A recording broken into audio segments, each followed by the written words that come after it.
So thank you to all of the Gender Networks members for joining us today. As you are aware, aside from your membership, the normal 4 meetings that we have, you would have just got an invite for the next meeting on the 21st of December from UBS. We like to do a number of these different bonus sessions, and I'm going to hand over to Claire. So Claire, are you with us? I am, and thank you so much, Vanessa, for that introduction, and to all of you in Gender Networks for inviting me to come and talk to you today about a topic which is very, very dear to my heart. I'm going to talk a little bit about the implications of the ruling, the overturning of the constitutional right to abortion in the States, obviously for women in America, but really also reflect on what it says and what it means for women across the world, and the way in which we could think about responding to some of the threats that we're seeing. Can you all hear me okay? Yeah? Great. I'll start, if I may, I will just start off by telling you a little bit about the organisation that I represent. I'm the Chief Executive of the British Pregnancy Advisory Service, or BPAS. We're an organisation we're a charity that was founded just after, in the UK, the Abortion Act came into force in 1967. We came into being in 1968 after it became clear that despite the Act coming into force, this Act which gave women not the right to abortion in the UK, but access to abortion in England and Wales. We'll come on to Northern Ireland a little bit later.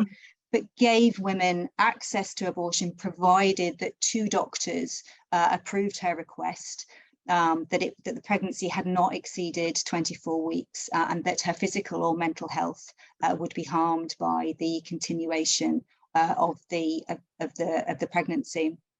And even though the Act was passed, it became very clear to us as a charity then that there would be serious problems with actual access, that there would be serious issues with getting doctors to provide this service. So we were set up to bridge that gap, to make sure women could access services affordably, closer to home, and to provide a service that at the time the NHS simply was not able or was not willing to provide.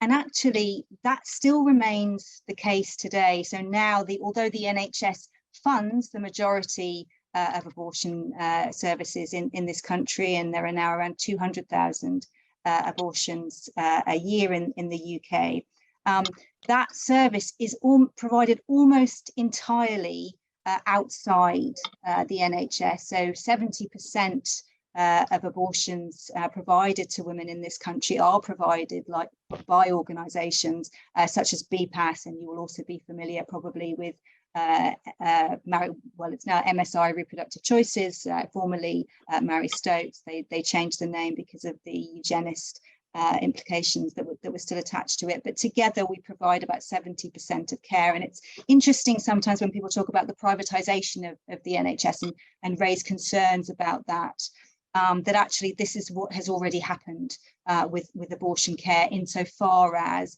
it is almost entirely outsourced to the independent sectors, but it is performed by charitable organisations who largely charge the NHS considerably less than the NHS would actually charge itself to provide.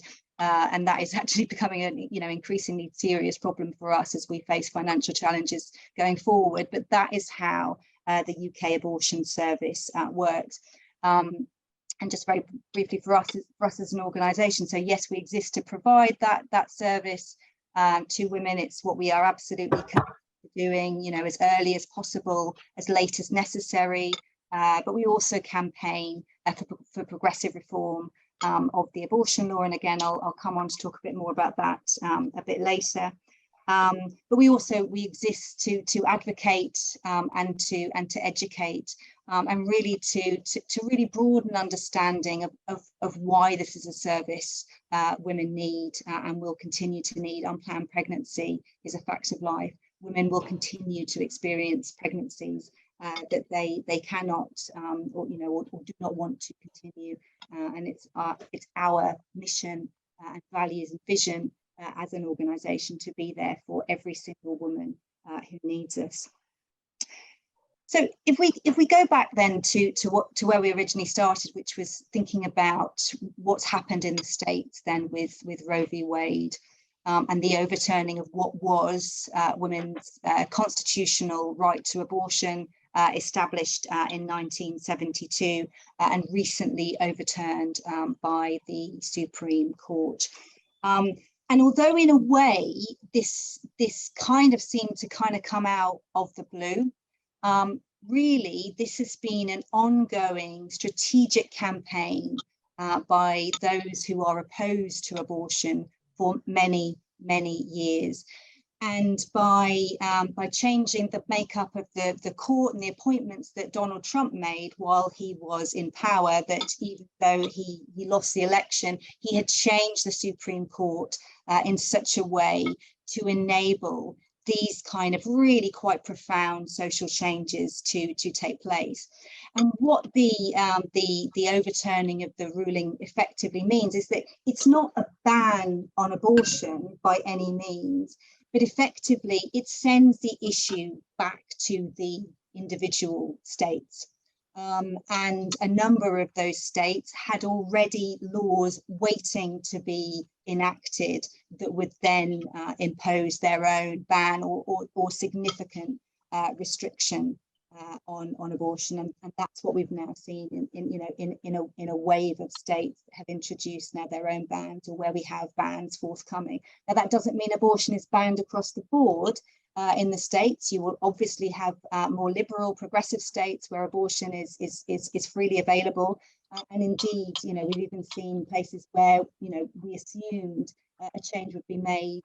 So more conservative states like Kansas, actually voters making a really different decision than was expected and upholding women's access to abortion. But what we are seeing now is a wave of restrictions. And I'm just going to very briefly, if I can, just share my screen. Someone's going to have to put their thumbs up just to say they see my screen. Yes, good. So what we're seeing now is, as is clear on my screen, this is from the New York Times website, as you can see, that these are the states where we've started to see a full ban being enforced. You may well have heard of the Texas law, which also threatens criminalization of anyone even seen to be assisting a woman in any way with accessing a termination. And then we have states where bans are also forthcoming. And then, as I mentioned, there are still a number of states where abortion is legal, and these will be the states where women, particularly those in need of later surgical procedures, will need to travel if they are to access a safe abortion. Now, why do we care about this? And what are the implications of this for those of us who are concerned with women's access to abortion across the world? I think there's a multitude of things here. So I think, we can think of this in the first instance purely at a level of principle, that a large democratic nation, our largest trading partner, for example, has effectively enabled vast swathes of its country to remove women's ability to exercise reproductive autonomy and choice when faced with an unplanned pregnancy, or a pregnancy for whatever reason they cannot continue, potentially because of a diagnosis of fetal anomaly, potentially because that woman's circumstances, relationship breakdown, the loss of a job, that woman's circumstances have changed dramatically to the point where she no longer thinks it's right to continue that pregnancy. And I suppose,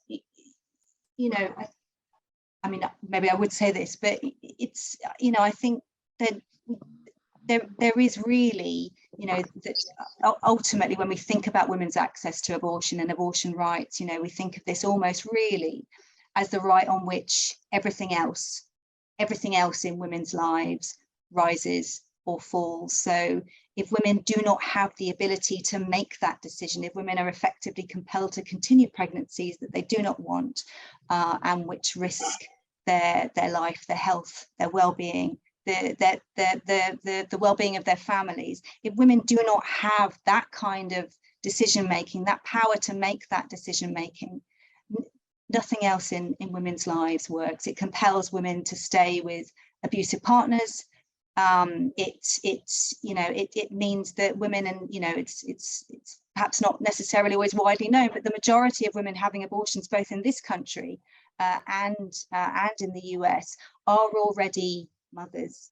And often decisions around abortion are often made on the basis of what that individual woman feels is right for her and the needs of her family at that moment. So taking that right away not only threatens women, it also threatens the well-being of women's families.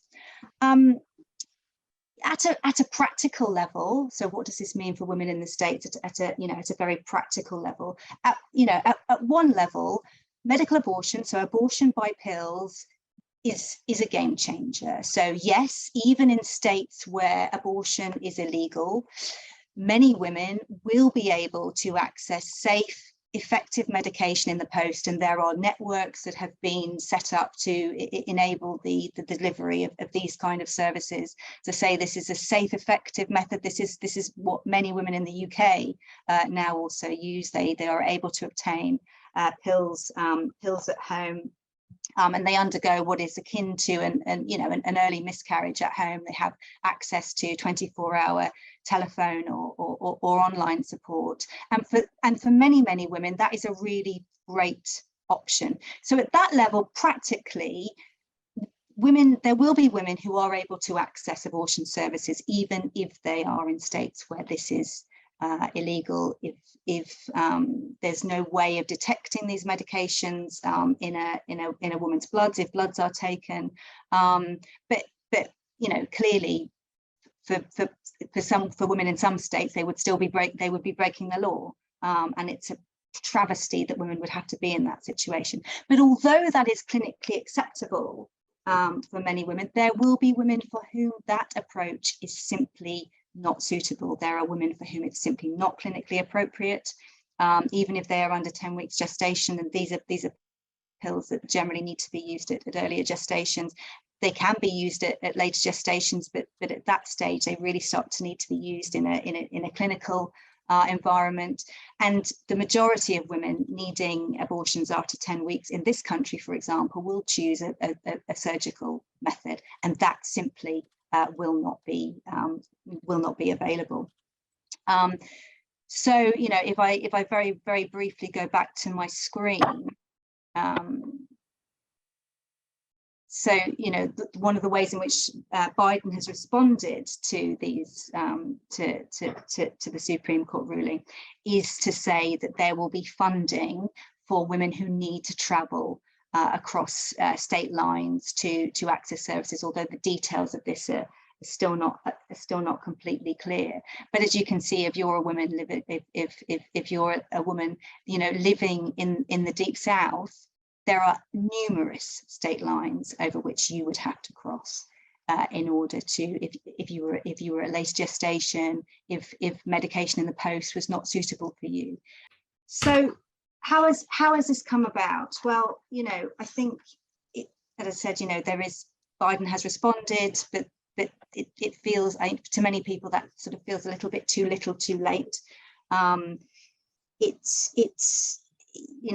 point has been made that Obama had the chance to codify this right in the rights imbued by Roe v. Wade in federal law when he was in power, and had the authority over both the houses that would have enabled him to have passed this through, to have actually codified this in federal law, so it applied across the board. That sadly didn't happen. It then wasn't a priority.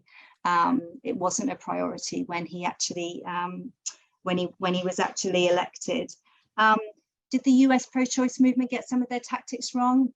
it's really hard to say, you know, and I think hindsight is a marvelous thing. And I think to some degree it's very difficult, I think, to really understand some of the challenges that our pro-choice colleagues in the States face. They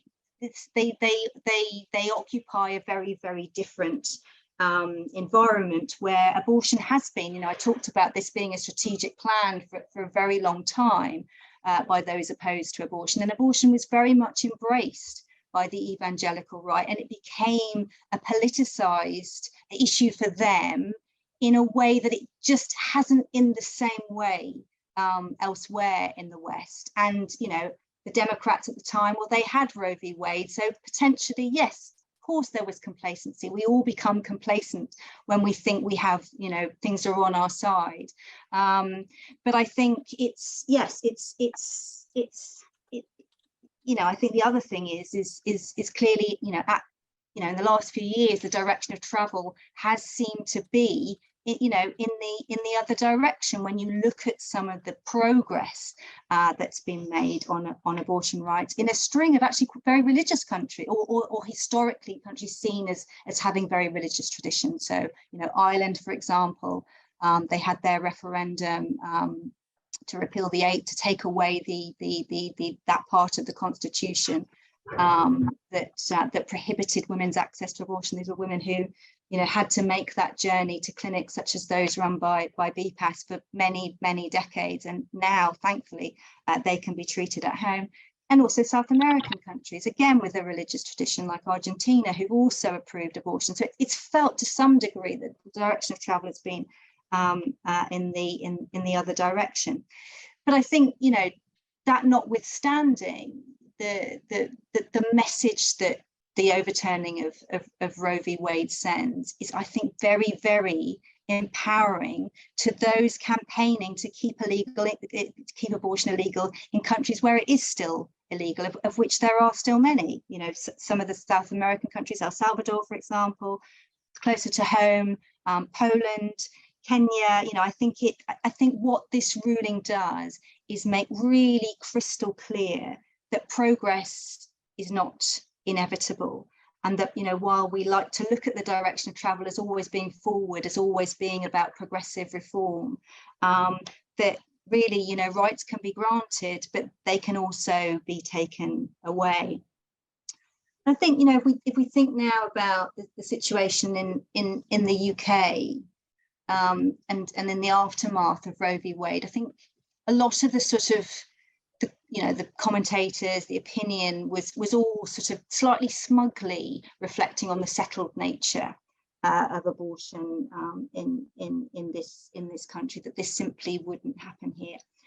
And while that's true to a degree, I really, really contest the idea that this is a settled issue for a number of reasons. I mean, not least because of the complacency and the lack of understanding I think it rather articulates around what has the amount of work that has gone into actually, you know, making sure that what happened in the US isn't happening here. And actually, over the last decade, we've seen various attempts in Parliament to actually borrow some of the tactics that US anti-abortion activists have used, which have kind of shied away from a full frontal assault on abortion rights, but tried to take these slightly, what they think are kind of slightly less controversial aspects, and use them to sort of chip away. So, for example, we saw an attempt a few years back to remove the ability of abortion providers such as BPAS or MSI to provide counselling to women on the basis that we couldn't be trusted to provide impartial advice. And actually the longer term objective around that is to undermine the impartiality of doctors, nurses, midwives providing abortion in a way that you would never dream of saying, you know, anyone else providing any other healthcare service wouldn't be allowed to counsel their patients about, about their thoughts, their feelings, about what was appropriate for them. That was very much an attempt to undermine the credibility of abortion providers. we do see attempts on what are seen as, emotive issues like disability, or campaigns to outlaw things like sex selective abortion, which is actually not an issue in this country. But where that does happen, the idea that you would criminalize the woman rather than trying to understand and support a woman in that circumstance is really, and unpick the misogyny that sometimes may mean that a boy child is preferred over a female child. It's really about, being able to scratch the surface of what some of these kind of legislative attempts are actually really about. And I think what's been brilliant in the UK is that we really have been able to form a really broad-based coalition that isn't just the abortion providers, the pro-choice activists, the medical colleges, but actually really does involve, the women's organisations across the piece, Women's Aid, Rape Crisis, who understand the huge and important role that abortion plays in enabling women to exercise, a much wider variety of freedoms. The other thing we've been able to do, I think, is to really start to push forward, because, I said at the beginning, the 1967 Abortion Act, it didn't actually decriminalise abortion, it made abortion lawful in situations where two doctors agreed a woman's reason for ending the pregnancy, and confirmed that her mental or physical health would be at risk. But any abortion that takes place outside of those stipulations in the 67 Act is still covered by the 1861 Offences Against the Person Act, which makes it a criminal offence punishable by life in prison for any woman to induce her own miscarriage. So any woman who, say, uses pills that she's obtained online without the permission of doctors can, in principle, go to prison for life. And what we've seen actually in recent years is the attempt to more actively prosecute women who have, for their own reasons, used pills, usually later in pregnancy. So after 24 weeks, we've got 2 women currently on trial under the Offences Against the Person Act for just that. And I think these are emotive and difficult issues, but ultimately we are looking at women in very, very challenging circumstances, and the criminal law is simply not appropriate in the regulation of these areas. And the idea that women will be reluctant, say, for example, to seek medical help, or midwives have to call the police, this is simply not the environment or the way to regulate these kind of things. And I think the sooner that we can really see abortion and women taken out of the criminal law and abortion decriminalised, the better. I just think the 1861 Offences Against the Person Act, which criminalises women for making decisions about their own bodies, often in very, very difficult circumstances, simply has no place in the 21st century. And I'm conscious that I've only just got a couple of minutes left, but the point I was going to make really is that I think if we learn anything from Roe v. Wade, it's that even if you have the best abortion laws in the world, which from my perspective would actually probably be none, what you would do is you would regulate abortion in the same way as you regulate any other form of healthcare. It doesn't need its own special dispensations. It needs to be treated and managed in the same way as we organise all other forms of women's healthcare. But even if you have that, so even if tomorrow we decriminalised abortion, you will still need to be fighting its corner. You will still need organisations like BPAS who are prepared to go out there and defend and really stand up for why women need access to these services. Because, as I say, even with the best abortion law in the world, you still need the doctors, the nurses, the midwives who are there to provide that kind of care to women. And to make sure that women have access to those services. So I think for me, the real takeaway is that we can never be complacent about this issue, that, as I say, rights can be given and rights can easily be taken away, that there is not this inexorable march of progress that I think we've always assumed, and that when it comes to abortion, we can never ever take our eye off the ball. So I'll stop there, and really happy to take some questions or comments. Thank you, Claire. What an absolutely informative session with some absolute shockers in there as well, you know, that spin up loads of different emotions.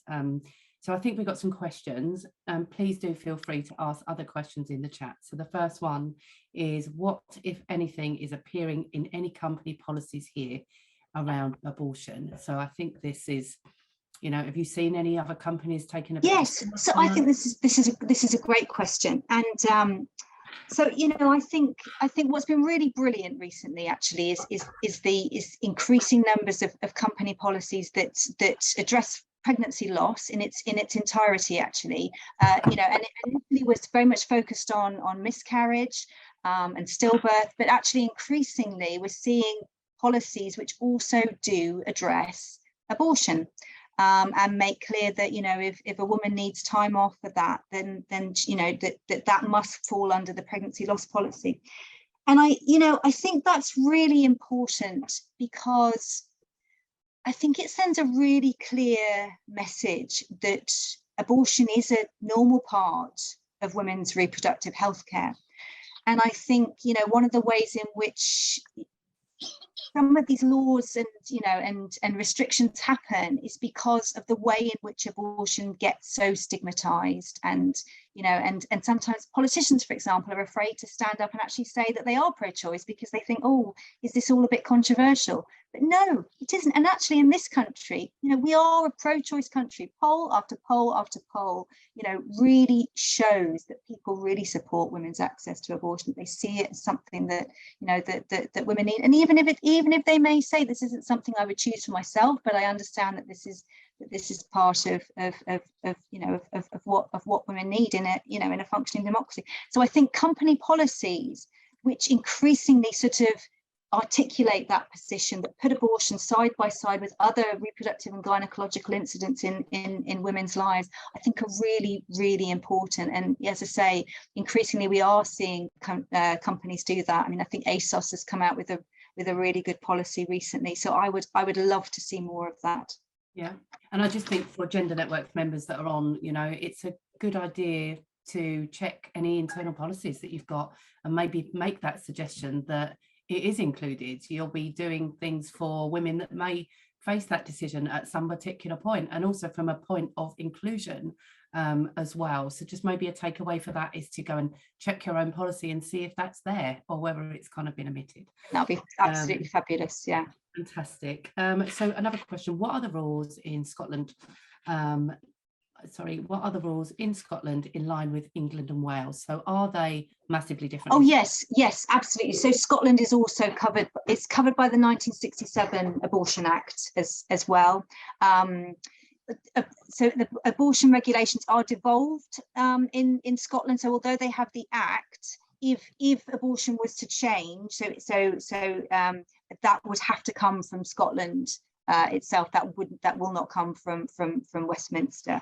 And, you know, and actually what we've seen recently is, you know, Scotland, so across the board we had, so Wales also has its own, it's also devolved to Wales. So for example, we've seen what looked to be like the different nations taking different approaches on women being able to access abortion medication at home. All three nations are now very supportive of that, which is brilliant. That's safe, effective, it's preferred by women. And we know that Scotland have got some quite significant issues around protesters, small numbers, but able to cause significant distress to women on what's already a difficult day. So they're also looking at the introduction of buffer zones around Scottish clinics.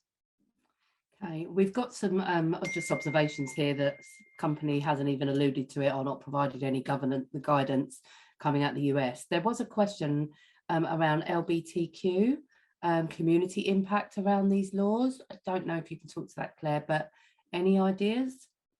Yes, you know, absolutely. I think you know, ultimately everyone suffers when women are denied abortion services. That's the long, you know, the long and short of it. And I think it's really important.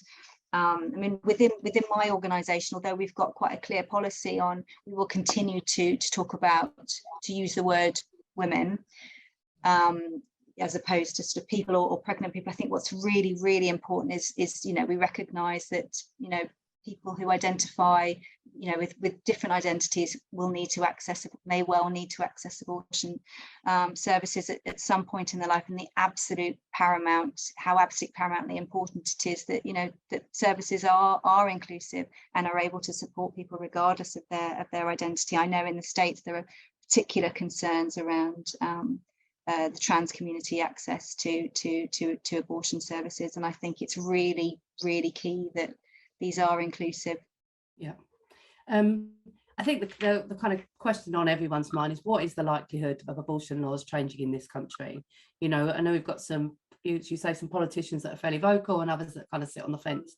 So I think in many ways we are in a good place in the UK. Okay. England, Wales, Scotland, we still with, yeah, and you know, and Northern Ireland as well. I think there has been huge progress. I just think we can never sit on our laurels on this. So no, I don't think things are going to go backwards, but I think they won't go backwards because we do have a coalition which is absolutely committed to making sure that doesn't happen. And that has been built up by, you know, as I say, it's you know, it's not just the abortion providers, it's you know, this issue is really and properly and well supported by women's groups across the spectrum, but that takes ongoing effort. You know, it's and I suppose it's also one of these things where, you know, you have a good relationship with a person in an organisation, but actually when they move on, you've got to work really hard to make sure that the next person who comes up behind them also, you know, sees it as their issue as well. So I think it really is, when I say it's about, you can just never take your eye off the ball, and it's almost like the kind of, you know, the swan, you know, gliding along the surface, but underneath there's a huge amount of paddling going on, and I think that's what we're always going to have to do is to keep paddling. I mean, the only other thing I would say that I do think sometimes we are at risk of getting complacent on is that I think we're good at recognizing it, you know, the black and whiteness of abortion and abortion rights. I think what concerns me increasingly is restrictions that are increasingly placed on women based on their capacity for pregnancy, on the basis that if they got pregnant, they might, you know, harm a hypothetical fetus. And what we're seeing increasingly is restrictions around medications for all women of childbearing age. And we see this particularly with sodium valproate for treatment for epilepsy, where women are finding themselves not able to access medications on the basis that, so they're not even pregnant, but on the basis that they may at some point get pregnant. And that really worries me. It really worries me that we end up having a framework where the rights of a hypothetical fetus are put over the rights of a living, breathing woman. And while we don't necessarily think of that and abortion in the same bracket, they engage exactly the same issues. They are all about where we position women in relationship to pregnancies. And I think these are all issues, you know, of reproductive autonomy. And it's, you know, really my ambition for BPAS to, you know, to really be pushing forward on making sure that we're joining up the dots on all these issues, that yes, we're protecting and defending abortion rights, are pushing forward on that, but we're also finding these other areas where women's autonomy, women's reproductive autonomy is engaged or compromised. And I think some of these areas are less well defended. So Claire, I'm just mindful of time. So there's just some questions that stick out for me. You know, previously we wouldn't have talked about abortion. You know, we wouldn't have talked about kind of menopause, like all of these things are now okay for us to talk about. But there is that perception, that negative attitude towards abortion and kind of women's choices. How do we address that? You know, especially when you're perhaps in a company where you know this is important and it's informative, and there will be women out there that have, you know, have suffered in some way, or they don't feel included or whatever. How do we how do we put that message that that support is there when it's not necessarily coming from the top of your organisation, or you don't particularly know where your organisation stands on those rights either, for whatever reason? So what's your advice? And So that's a bit of a big question. Yeah. So I do think getting these issues talked about, addressed, even if you're some way from getting these into policies, I think using internal networks it doesn't even need to be about abortion. It's all these issues. It's, as you mentioned, menopause, access to sanitary products, all these things that, it feels like over recent years we're suddenly able to talk about. Yeah. And I think that is the key to change, is being able to break down the barriers around issues that, I grew up not feeling able that I was, able to, periods were something to be kind of slightly ashamed of, and still, not necessarily something you go out and shout about, but the fact that, I feel with my daughter now that she's growing up in a different environment where there's just greater discussion about these things. And so I think even if it's not necessarily about abortion in the first instance, I think being able to bring women's health issues to the fore, the differentials in women's lives, the different challenges they face at different times in their life. Yes, heavy periods, menopause, in fact, so many women suffer from endometriosis and aren't taken seriously. I think the more we can get some of these issues out there, the better it is. The more we can break down stigma around these issues, the less easy it is. And this is what I mean about abortion, is that I feel sometimes politicians have been anti-choice politicians, of which there aren't that many, but enough to cause a headache, not infrequently. But I feel the more there is out there where people just are able to talk about this, are able to show their support, are able to engage with it, the harder it is. When the stigma is broken down around these issues, the harder it is for them to come in, via the back door, and people to be afraid of really saying what they think about it. So really, that's my advice. There may be all sorts of, small steps in your company that you can take to start those discussions. To say, it may be a little while from it becoming a policy position, but I think it's about being able to start those conversations. And maybe that's something, I think that's great advice around when we have like Health Week, Wellness Week, that you can make sure that, abortion is as much part of that conversation as when we're talking about kind of menopause and, as you say, other women's health issues. So that might be, an ideal way of going around it, because eventually we'll get through all of these taboos and we'll be in an environment where we can talk about everything that affects us as women. That's the plan. Absolutely. So Claire, you're amazing, and what your organisation does, and bear in mind Claire works for the charity, is a charity, so if you want Claire to come in and help you in your organisation, I'm sure a donation to the charity would be very much appreciated, as we will do for her time today. But let's kind of keep talking, and again, let's kind of tackle all of these taboos, so we get to where we need to be. But Claire, it's been awesome to hear from you again. Shocking statistics there and things like that, and the worry, as you say, for all of us, that these things might just creep across borders. But for now, I think by listening to you, we're in an okay position. So thank you again. We will send around the details for you guys to contact Claire. And just before you all zip off, I just wanted to bring something else to your attention. You may have seen a post that I've done on LinkedIn. Today we mourn the loss of an incredible woman called Brenda, previously Heb Trenuden, who was chair of the 30% Club for a number of years. She was also chair of City Women's Network. She done a hell of a lot in terms of women's equality in the workplace. She was an absolute role model, and she was a game changer. So unfortunately, Brenda passed away at the weekend. So the whole of the kind of women's equality circles, everyone from myself to probably hundreds of different women's groups that she kind of helped, pay our respects to her and our thoughts with her family and her friends today. So if you see that post, do go and learn about Brenda and the legacy that she leaves for every single one of us. So I just thought I'd obviously pay tribute to Brenda while I've got you all together, but may she rest in peace, may her legacy live on. So thank you very much. And thank you again, Claire. We'll send around your details and hopefully we can move this conversation forward. Thanks so much. Thank you very much for your time. Thank you. And we'll see you hopefully at UBS on the 21st of September. Thanks ever so much. Thank you. Bye-bye. Bye.